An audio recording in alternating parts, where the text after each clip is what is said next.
እናስልን ክቡራን ተመልካቾቻችን ከመሃል ሚዲያ የሰዓቱን ዜና ይዘን ቀርበናል። በቅድሚያም አበይት ነጥቦችን እንሆ። ጠቅላይ ሚኒስትር ዶክተር አብይ አህመድ ባህር ዳር ገቡ። ጠቅላይ ሚኒስትሩ በባህር ዳር አስደናቂ ቆይታ እያደረጉ እንደሆነ ተናግረዋል። በዝርዝር እንመለስበታለን። የህወሓት አንጃው ይተወን መንግስት ይድረስልን ድምጾች በትግራይ ክልል መሰማታቸውን ቀጥሏል። ወጣቶችና እናቶችም ምህላ ላይ መሆናቸው ተሰምቷል። ከውጭ ሩሲያ በሰላም ስምምነቱ ዩክሬን የሰሜን አትላንቲክ የጦር ቃል ኪዳን ድርጅት ኔቶ አባል እንዳትሆን የምታገድበትን ዋስትና እንደምትጠይቅ ምክትል ውጭ ጉዳይ ሚኒስትሯ ገለጹ። ክቡራን ተመልካቾቻችን ከመሃል ሚዲያ እነዚህና ሌሎችንም ዜናዎች ይዘን ቀርበናል። ከአፍታ በኋላ እንመለሳለን። ዩቲዩብ ቻናሉን ሰብስክራይብ እንዲሁም ይዘቱን ላይክና ሼር በማድረግ የመሃል ሚዲያ ቤተሰብ እንድትሆኑ በአክብሮት እንጋብዛለን። አብራችን ነው።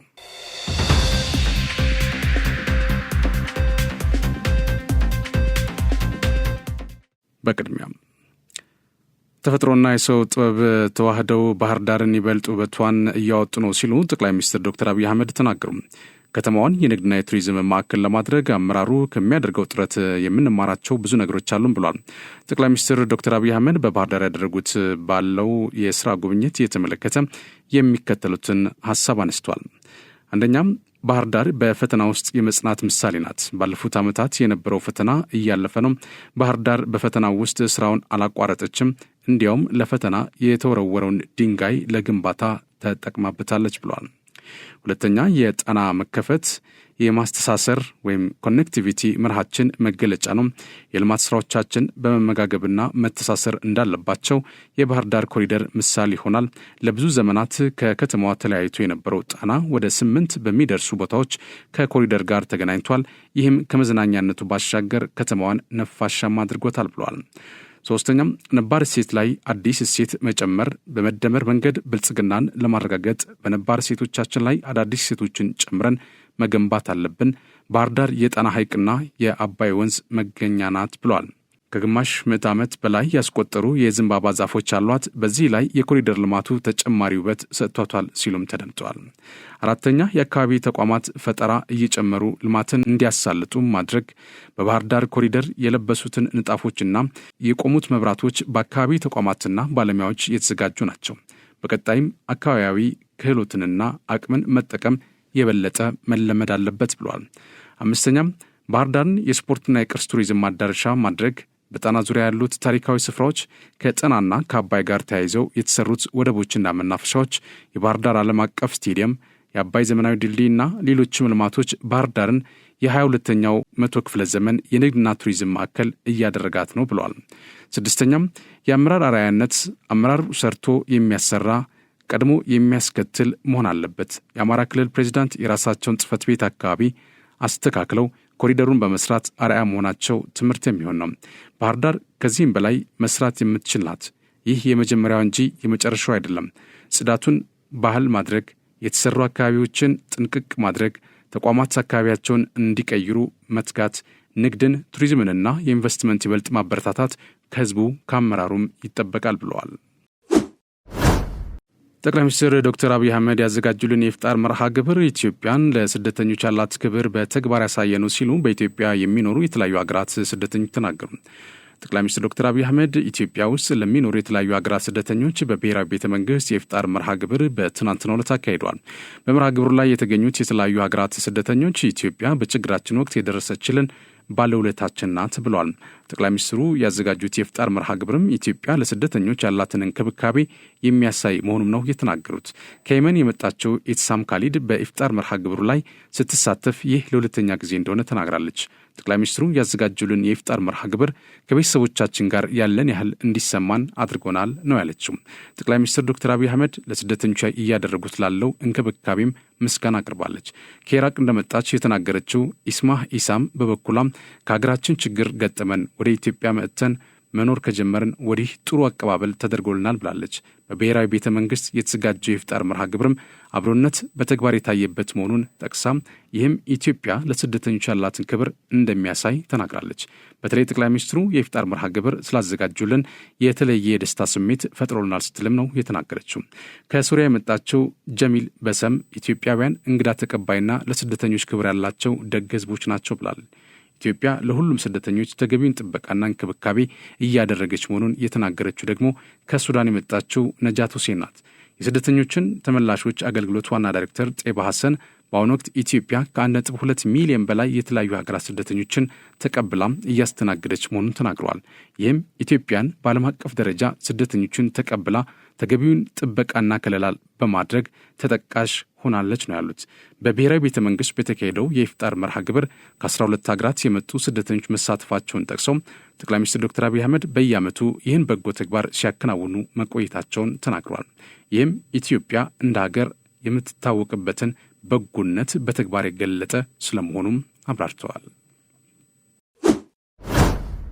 በሌላ ዜና የእውቀትና የሰላም ምንጭ በሚል መሪ ሀሳብ በሁለቱም ጾታዎች ሲካሄድ የቆየው ሀገር አቀፍ የቁርአን ሐፊዝ ውድድር ተጠናቀቀ።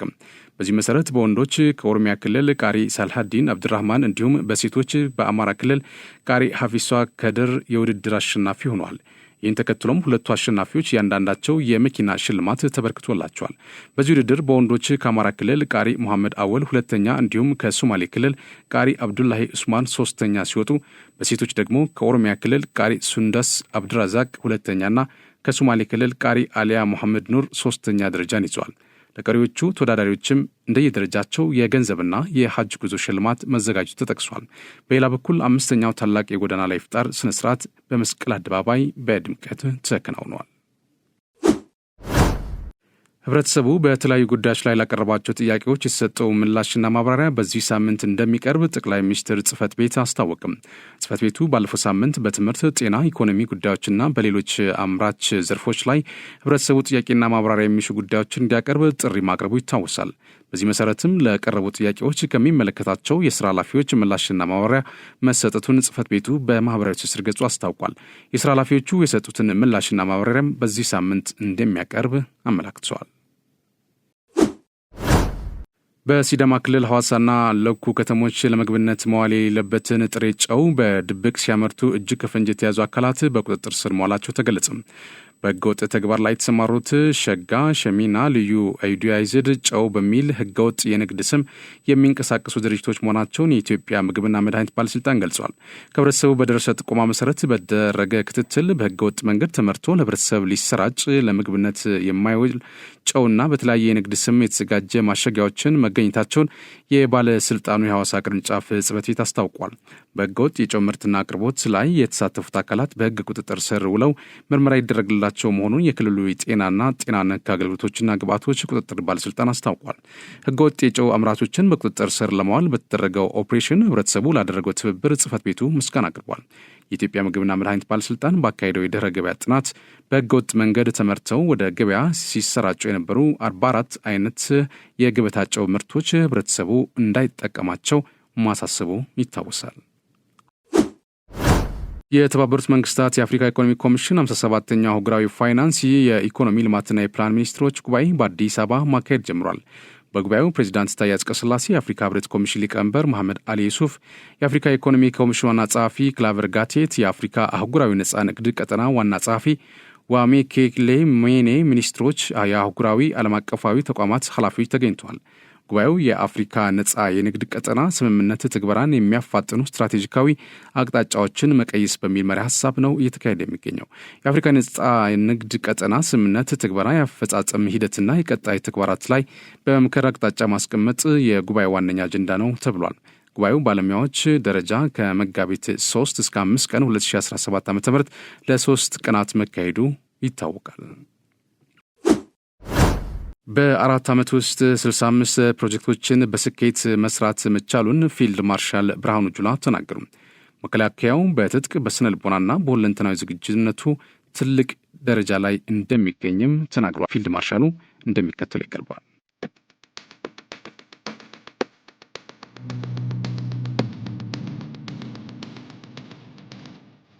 አሁን ያለው መከላከያ ሰራዊት አገሩን የሚወድ ህብረ ብሔራዊ አንድነትን የሚቀበል ሀገር ሉዓላዊነትን ለማስከበር የሚታገል የሰራዊት ግንባታ ስትራቴጂው ከተቀየረ በኋላ ወጥ ፕሮፌሽናል አገር ወዳድ ሰራዊት ሆኖ እየተገነባ መጥቷል። ሰራዊቱን እናዘምነው በሚለው እሳቤ መሰረት በጣም የተለየ በጀት ተመድቦልን ሳይሆን ያለንን በጀት በማብቃቃት በመቆጠብ እንዳይባክን በማድረግ ከኮሚሽን ነፃ በማድረግ ፕሮጀክት ከማጓተት ነፃ በማድረግ በጣም በርካታ ስራዎች ሰርተናል። በዚህ 4 ዓመት ከ65 በላይ ፕሮጀክቶች በትላልቅ ግማሹ በቢሊዮን የሚቆጠር ግማሹ በመቶ ሚሊዮኖች የሚቆጠር ስራዎች እየሰራን ነው የምንገኘው።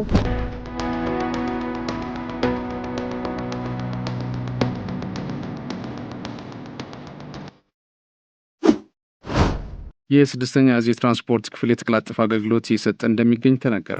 የስድስተኛ እዝ የትራንስፖርት ክፍል ኃላፊ ሌተናል ኮሎኔል ደሳለኝ ኢራና በእዙ የሚደረጉ ስምሪቶችን የተቀላጠፈ አገልግሎት ለማሰጠት የሚያስችለውን የዝግጁነት ደረጃ ለማጠናከር የተለያዩ ተግባር ተኮር ስራዎች እየተሰራ እንደሚገኝ አስታውቋል።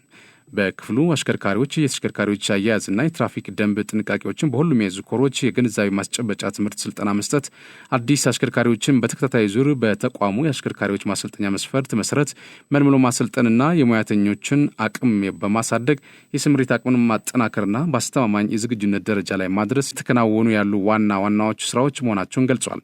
ሌተናል ኮሎኔል ደሳለኝ ኢራን የእዙን የአሽከርካሪዎች አቅም ለማጠናከርና የእዙን የሰው ኃይል ፍላጎት ለማሟላት ክፍሉ ከተቋሙ የአሽከርካሪዎች ማሰልጠኛ ጋር በትብብር በተሰጠው የመመልመያ መስፈርት መሰረት በመመልመልና በማስፈተን ስልጠና እየሰጠ እንደሚገኝ ገልጿል። አሰልጣኝ ሻለቃ አሸናፊ መኮንን በስነ ምግባራቸው የተሻሉ የአሽከርካሪዎችን መስፈርት ያሟሉ ሰልጣኞችን ተቀብለን ባለፉት 6 ወራት በንድፈ ሐሳብ፣ በስነ ባህሪ፣ በዲሲፕሊን እንዲሁም በተግባር የመስክና የከተማ የመሰናክል ስልጠናዎችን በመስጠት ብቁ አሽከርካሪዎችን ለማፍራት ወደ ማጠናቀቂያ ፈተናዎች እየደረስን ነው ሲሉ ተናግረዋል። በትግራይ ክልል አሁናዊ ቀውስ ምክንያት ህብረተሰቡ ከፍተኛ ፍርሃት ውስጥ መሆኑ አስተያየታቸውን ለመሃል ዜና የላኩልን የትግራይ ተወላጆች ገለጹ። የህወሓት አንጃ ቡድን ከጊዜው አስተዳደሩ ጋር የተፈጠረው መሳሳብ ህዝቡን ክፉኛ እንዳስደነገጠው ነው የገለጹን። በዚህ የተነሳ ከፍተኛ እልቂት ያስከተለው የቅርብ ጊዜው የጦርነት ዳግም እንዳይከሰት ምሁራኖች በሙያቸው በተለያዩ መገናኛ ዘዴዎች ተቃውሟቸውን እያሰሙ ይገኛሉ። እናቶችም በጾም በስግደትና በምህላ ላይ መሆናቸውን ከስፍራው የተላክልን መረጃ አመላክቷል። እንደሚከተል ይቀርባል።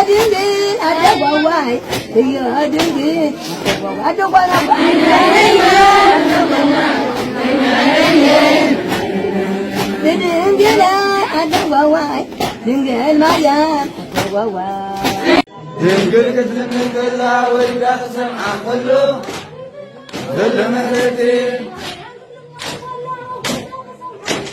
አቤቴ ማርያም ክትምንገላ ወልዳ ተሰምዓ ከሎ ዘለመህረቴ ዘለመህረቴ ዘለመህረቴ መንግስት በዜጋ ተኮር ዲፕሎማሲ ትኩረት ሰጥቶ በመንቀሳቀስ በማይናማር በአስቸጋሪ ሁኔታ ውስጥ የነበሩ 53 ኢትዮጵያውያን ወደ ሀገራቸው እንዲመለሱ ማድረጉን የውጭ ጉዳይ ሚኒስቴር ገለጸ። ኢትዮጵያውያኑ ከማይናማር እገታ ወጥተው ታይላንድ ወታደራዊ ካምፕ የነበሩ ሲሆን ከኢትዮጵያ አየር መንገድ ጋር በመተባበር ወደ ሀገራቸው ተመልሰዋል። በዚህም በአካባቢው ከሚገኙ መንግስታዊ ያልሆኑ ድርጅቶች ጋር በመነጋገር ትናንት 23 ዜጎችን እንዲሁም ዛሬ 30 ዜጎችን በአጠቃላይ በካምፑ የነበሩትን 53 ዜጎችን እንዲመለሱ ተደርጓል። እስካሁን ከማይናማር እገታ ወጥተው ታይላንድ ወታደራዊ ካምፕ የነበሩ በመጀመሪያውና ሁለተኛው ዙር በጠቅላላው 130 ዜጎችን መመለስ መቻሉን የሚኒስቴሩ መረጃ አመላክተዋል። ዜና እረፍት። አንጋፋው የኪነ ጥበብ ሰው ምራዊ ስጦት ከዚህ ዓለም በሞት ተለየ። ክላርኔት በመጫወት የሚታወቀው አርቲስት ምራዊ ከሙዚቀኛነት ባለፈ በትወና መድረክ ተወዳጅነትን ማትረፍ ችሏል። አርቲስት ምራዊ ስጦት በኢትዮጵያ ዘመናዊ የሙዚቃ ታሪክ ውስጥ ግንባር ቀደም ቦታ ከሚይዙ አንጋፋ ሙዚቀኞች መካከል አንዱ መሆኑ ይነገርለታል። ከ55 ዓመታት በላይ በቆየበት የሙዚቃ ሕይወቱ በድምፃዊነት፣ በክላርኔትና አልቶ ሳክስ የሙዚቃ መሳሪያ ተጫዋችነት፣ በሙዚቃ ግጥምና ዜማ ደራሲነት እንዲሁም በአቀናባሪነትና ሌሎች ዘርፎች ማገልገሉ ይታወሳል። መሃል ዜና ለቤተሰቦችና ለወዳጆቹ መጽናናትን ይመኛል። የውጭ ዜና። አሜሪካ በአገሯ የሚገኙትን የደቡብ አፍሪካውያን አምባሳደር በ72 ሰዓታት እንዲወጡ ማዘዋን ተከትሎ ደቡብ አፍሪካ ይህንን ማን አለብኝነት እንዳትቀበል የአገሪቷ ተቃዋሚዎች ጠየቁ። ዋሽንግተን መቀመጫቸውን አድርገው የነበሩት የደቡብ አፍሪካ አምባሳደር ኢብራሂም ራሱል ከአሜሪካ ተባረዋል። የአሜሪካ የውጭ ጉዳይ ሚኒስቴር ማርኮ ሩቢዮ አሜሪካን የሚጠላ ዘር ላይ የሚያተኩር ፖለቲከኛ ብለው ከፈረጇቸው በኋላ በሀገሪቱ ተቀባይነት የላቸውም ሲሉ ከሀገር እንዲወጡ ትዕዛዝ አስተላልፈዋል። ትራምፕ ስልጣን መረከባቸውን ተከትሎ በአሜሪካና በደቡብ አፍሪካ መካከል ያለውን ግንኙነት ውጥረት የተሞላበት ሆኗል። ይሁን እንጂ የደቡብ አፍሪካ የዓለም አቀፍ ግንኙነት ሚኒስትር ሮናልድ ላሞል በትዊተር ዲፕሎማሲ ላይ መሳተፍ ጠቃሚ አይደለም፣ ሁለቱ ሀገራት ፊት ለፊት ሊነጋገሩ ይገባል ሲሉ ለመንግስታዊ የዜና ወኪል ኤስኤቢሲ ተናግሯል። በሰላ ትችታቸው የሚታወቁትና በደቡብ አፍሪካ ኢፍትሐዊነትን ለመቀልበስ የሚሰራው ፓርቲ ኢኮኖሚክ ፍሪደም ፋይተርስ መሪ ጁልየስ ማሌም አገሪቱ ዋይት ሃውስን በተቆጣጠረው ብርቱካናማ ቂል እንድትሸማቀቅ እንዳይፈቅዱ ስለ ሀገሪቱ ሲሉ ለአገሪቱ ፕሬዚዳንት ሰሪል ራማፎሳ መልእክታቸውን አስተላልፏል። የፓን አፍሪካኒስት ኮንግረስ ዋና ጸሐፊ አፑፑዋ የአሜሪካን ውሳኔን አውግዘው በደቡብ አፍሪካ ሉዓላዊነት ላይ የተፈጸመ ጥቃት እንዲሁም በሀገሪቱ ፖሊሲ ላይ የአዛዥነት ሚና ለመጫወት የሚደረግ ሙከራ ነው ብለውታል። ሩሲያ በሰላም ስምምነቱ ዩክሬን የሰሜን አትላንቲክ የጦር ቃል ኪዳን ድርጅት የኔቶ አባል እንዳትሆን የምትታገድበትን ዋስትና እንደምትጠይቅ ምክትል የውጭ ጉዳይ ሚኒስትሩ አገለጹም። በተጨማሪም ከማንኛውም የሰላም ስምምነት እንድትገልል ሩሲያ እንደምትፈልግ ሚኒስትሩ አክሏል። ጠንካራ የደህንነት ዋስትናዎች የዚህ ስምምነት አካል እንዲሆኑ እንጠይቃለን ሲሉ አሌክሳንደር ግረሽኮ ለሩሲያዊ ዜና ወኪል ኢዝቪስቲያ ተናግረዋል። ዩክሬን ገለልተኛ የምትሆንበት እንዲሁም የኔቶ ሀገራት የአባልነት ጥያቄዎች ውድቅ ማድረግ የእነዚህ ዋስትናዎች አካል ሊሆን ይገባል ሲሉ አጽንኦት ሰጥቷል። ለ3 ዓመታት የዘለቀው የዩክሬን ጦርነት ሰላማዊ እልባት ለመስጠት ውይይቶች የቀጠሉ ሲሆን የአሜሪካ ፕሬዚዳንት ዶናልድ ትራምፕ እንዲሁም የሩሲያ አቻቸው ቭላዲሚር ፑቲን በመጪዎቹ ቀናት ይነጋገራሉ ተብሎ ይጠበቃል። አሜሪካና ዩክሬን ለሩሲያ የ30 ቀናት የተኩስ አቁም ሀሳብ ለማቅረብ ስምምነት ላይ ደርሷል። ፕሬዚዳንት ፑቲን የተኩስ አቁሙን ቢደግፉም ሰላምን በዘላቂነት ለማስፈን ከበድ ያለ ቅድመ ሁኔታዎች አስቀምጧል። ከሚወዘገቡባቸው መካከል የሩሲያው ምዕራባዊ ኩርስክ ግዛት ነው። የዩክሬን ጦር ባለፈው ነሐሴ ወረራ ፈጽሞ የተወሰነ ስፍራዎችን መቆጣጠር ችሏል። ፑቲን የኩርስክ ግዛትን አገራቸው ሙሉ በሙሉ ትቆጣጠራለች ያሉ ሲሆን በስፍራው ያሉ የዩክሬን ወታደሮች ተቆርጧል ብሏል። በተጨማሪም የተኩስ አቁም ስምምነቱ በምስራቅ የጦር ግንባር ሊኖረው የሚችለው ቁጥጥርና ክትትል ላይ በርካታ ጥያቄዎችን አስነስቷል። ይህ በእንዲህ እንዳለ የዩክሬን ፕሬዚዳንት ቮሎዲሚር ዜሌንስኪ ፑቲን አፋጣኝ የተኩስ አቁም ስምምነት ላይ ለመድረስ ያለውን ዲፕሎማሲያዊ ጥረቶች ለማበላሸት እየጣሩ ነው ሲል ከሷል። ሞስኮ ውስጥ ከፑቲን ጋር የተገናኙት የአሜሪካው ልዩ መልእክተኛ ስቲቭ ዋትኪፍ ትራምፕና ፑቲን በዚህ ሳምንት በስልክ እንደሚያወሩ ይጠበቃል ሲል ለሲኤንኤን ተናግሯል። ትራምፕ በምርጫ ዘመቻቸው ወቅት ስልጣን በተረከቡበት ዕለት ጦርነቱን አቆመዋል ሲሉ በተደጋጋሚ ሲናገሩ ሰምቷል። ትራምፕ ጦርነቱን ለማስቆምና ድርድር ለማስጀመር ከፑቲን ጋር 90 ደቂቃ የፈጀ ስልክ ውይይት አድርገዋል። ልዩ መልእክተኛው ሩሲያ በኃይል የያዘችውን የዩክሬን ግዛቶች በስምምነት ምን አይነት እልባት ሊሰጣቸው እንደሚችል የቀረበላቸውን ጥያቄ ከመመለስ ተቆጥበዋል። ሩሲያ በአሁኑ ወቅት 1/5 የዩክሬን ግዛት ተቆጣጥራለች ተብሏል። ዘገባው የቢቢሲ ነው። ክቡራን ተመልካቾቻችን ከመሃል ሚዲያ ለሰዓቱ ያዝናቸው ዜናዎች እነዚህ ናቸው። ስለተከታተላችሁ እናመሰግናለን። በእኔ በኩል ጨርሻለሁ። ቀሪ ዝግጅቶች ይቀጥላሉ። በያላችሁበት ሰላም ሁኑ።